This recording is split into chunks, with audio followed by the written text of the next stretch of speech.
ಚಿತ್ತಾಪುರದಲ್ಲಿ RSS ಪಥಸಂಚಲನಕ್ಕೆ taluk ಆಡಳಿತ break ಹಾಕಿದಂತಹ ವಿಚಾರ ವಿಪಕ್ಷ ನಾಯಕ ಆರ್ ಅಶೋಕ್ ಇದೇ ವಿಚಾರಕ್ಕೆ ಸಂಬಂಧಪಟ್ಟಂತೆ ಮಾತನಾಡಿದ್ದಾರೆ. ತಾಲೂಕು ಆಡಳಿತದ ನಿರ್ಧಾರದ ವಿರುದ್ಧ ಕಿಡಿಕಾರಿದ್ದಾರೆ.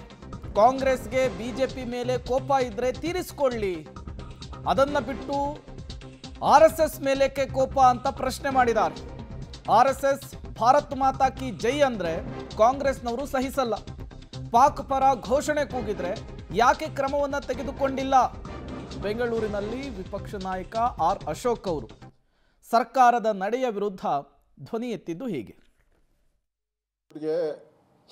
ಬಿಜೆಪಿ ಮೇಲೆ ಕೋಪ ಇದ್ದರೆ, ಅವ್ರಿಗೆ ಆ ದಮ್ಮಿದ್ರೆ ಬಿಜೆಪಿ ಮೇಲೆ ತೀರಿಸ್ಕೊಡ್ಲಿ. ಅದು ಬಿಟ್ಬಿಟ್ಟು ಯಾರು ಈ ದೇಶಕ್ಕೋಸ್ಕರ ತಮ್ಮ ಜೀವನವನ್ನೇ ಮುಡುಪಾಗಿಟ್ಕೊಂಡು ಕೆಲಸ ಮಾಡ್ತಾ ಇದ್ದಾರೆ, ಲಕ್ಷಾಂತರ ಜನ ಕೆಲಸ ಮಾಡ್ತಾ ಇದ್ದಾರೆ,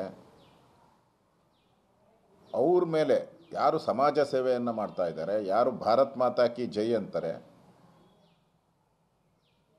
ಅವ್ರಿಗೆ ಈ ಸರ್ಕಾರ ಇದು ಪಾಕಿಸ್ತಾನ ಜೈ ಅನ್ನೋ ಒಂದು ಸರ್ಕಾರ. ಇದು ಕಾಂಗ್ರೆಸ್ ಸರ್ಕಾರ ಪಾಕಿಸ್ತಾನಕ್ಕೆ ಜೈ ಅನ್ನೋರ ಪರವಾಗಿರುವಂಥ ಸರ್ಕಾರ. ಇದು ಸ್ಪಷ್ಟವಾಗಿ ಇವತ್ತು ಭಾಗ ಆಗೋಗ್ಬಿಟ್ಟಿದೆ.